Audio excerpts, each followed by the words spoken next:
2011 সালে সামাজিক যোগাযোগ মাধ্যমে লর্ডস গ্যাং নামের একটি পেজ খুলে উগ্রবাদী প্রচারণায় জড়ান মুনতাসিরুল আলম অনিন্দ ও তার সহযোগীরা। পরবর্তীতে তারা জঙ্গিবাদে সম্পৃক্ত হয়ে ওঠেন বলে গোয়েন্দা সংস্থার প্রাথমিক অনুসন্ধানে জানা যায়। রাজশাহী বিশ্ববিদ্যালয়ের ইংরেজি বিভাগের অধ্যাপক রেজাউল করিম সিদ্দিকী হত্যা মামলায় সাজাপ্রাপ্ত শরীফুলের ঘনিষ্ঠ ছিলেন অনিন্দ। সে সময় শরীফুল ও অনিন্দকে ঘিরে গোয়েন্দাদের উদ্বেগজনক তথ্য প্রকাশ পায়।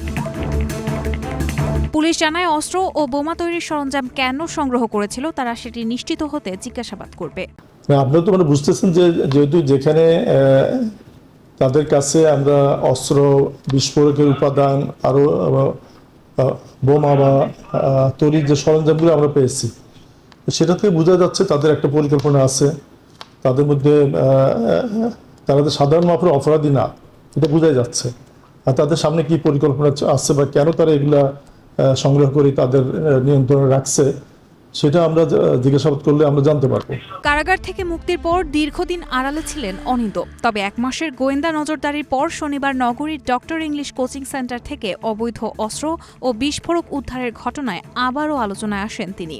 রোববার অনিন্দ ও তার 2 সহযোগীকে আদালতে সোপর্দ করে পুলিশ। আদালত তাদের 5 দিনের রিমান্ড মঞ্জুর করেছে। রাষ্ট্রপক্ষের আইনজীবী জানান, আগেও অনিন্দের বিরুদ্ধে গুরুতর অপরাধের 2টি মামলা ছিল। এবার উদ্ধার হওয়া অস্ত্র ও বিস্ফোরক মামলাতেও তার সংশ্লিষ্টতা স্পষ্ট।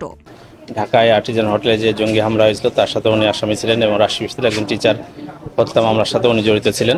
ওখানে অভিযান চালিয়ে তাদেরকে ঘটনাস্থল থেকে অ্যারেস্ট করেছে এবং সেখানে কিছু বিস্ফোরক দ্রব্য, কিছু অস্ত্র, কিছু মাদক এগুলো উদ্ধার হয়েছে এবং তার পরিপ্রেক্ষিতে তাদের বিরুদ্ধে 3টা মামলা হয়েছে, একটা মাদকের, একটা অস্ত্রের, একটা বিস্ফোরক দ্রব্য আইনে। পারিবারিকভাবে প্রভাবশালী অনিন্দ রাজশাহী মহানগর বিএনপির সাবেক সহসভাপতি শফিউল আলম লাটকুর ছেলে এবং সাবেক মেয়র AHM খায়রুজ্জামান লিটনের চাচাতো ভাই।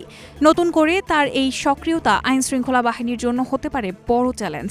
এখন দেখার বিষয়, গোয়েন্দাদের হাতে পাওয়া তথ্যের ভিত্তিতে এই উগ্রবাদী চক্রের মূল হোতারা কতটুকু বিচারের মুখোমুখি হয়।